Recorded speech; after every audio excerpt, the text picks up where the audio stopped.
Hey guys, and welcome back to another one of our self-assessment videos. As a reminder, these videos are geared to help you take an honest look at your life and assist you in making the most of it. We previously talked about our actions and how they affect our character.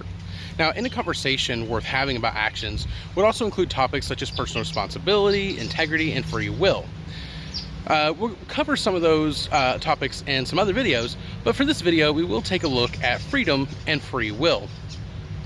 Free will is defined as the power of acting without the constraint of necessity or fate, or the ability to act at one's own discretion. Free will is one of those things that not only sets us apart from animals, but makes it truly special to be a human. Having your conscience and the ability to think and feel for yourself and make the choices based on those is simply unparalleled on this earth. We all have free will, but if we want to live a life of freedom, we have to use our free will to choose it. Galatians 5:1 says, "So Christ has truly set us free. Now make sure that you stay free and don't get tied up again in slavery to the law." And other translations say submit, do not submit to slavery. This is basically saying that not only do we have free will, but Jesus also made sure that we have freedom. The concept of the second half of this verse dates back to the Old Testament. The rules of slavery and servitude looked a lot different then than it did in recent history.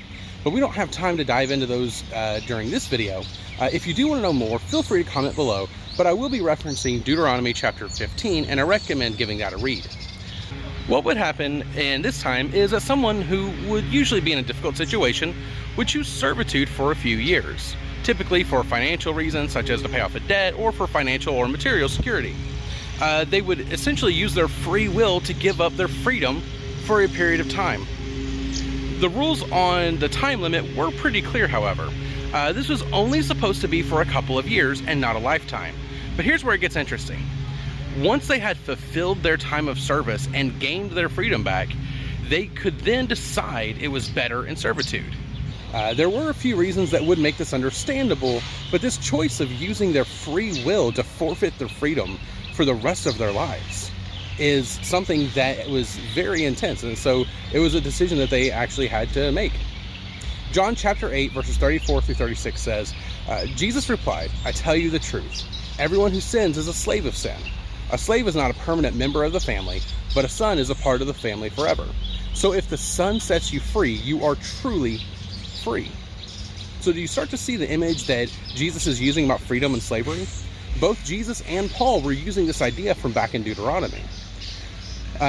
We all have free will, but again, if we want to live a life of freedom, we have to use our free will to choose it. So what about you? What kind of choices are you making? Are you making choices that lead to freedom or to a life of servitude? Are you using your free will to make decisions that will enhance your life and give it meaning and purpose? Or are you using your free will to make choices that are going to trap you into a cycle of bad habits? Choosing the first gives you freedom, while choosing the second will rob you of your freedom. Deuteronomy chapter 30 verse 19 says, "Today I have given you the choice between life and death, between blessings and curses." And ends with God saying, "Oh, that you would choose life." God wants us to choose life. He wants us to have this life. And I want to present to you two challenges today. Challenge number one, identify a good decision that either you have made recently or are making. Write it down or comment below or do something to make sure that you can remember what it is. Because sometimes we need that refresher that, yeah, you are doing some things right, and it's good to know those. So again, write it down, comment below, kind of share some of these things that you're doing good. Again, it's helpful to bring that fresh to your memory. And challenge number two, identify a bad choice or habit that you are making today that can harm you later. You may not have to write this one down or post it anywhere because you probably already know what it is. But trying to make some decisions this week that will transition your choices in this area into something that gives you freedom is what this challenge is about. And I want to encourage you, all of you, to use your free will to choose life. We'll see you in the next video, and if you want to see more videos like this, make sure you hit the like button and subscribe to the channel, and then if you hit the little bell icon to turn notifications when we post videos, you'll be able to see them, be the first to see them. Thank you, and have a great day.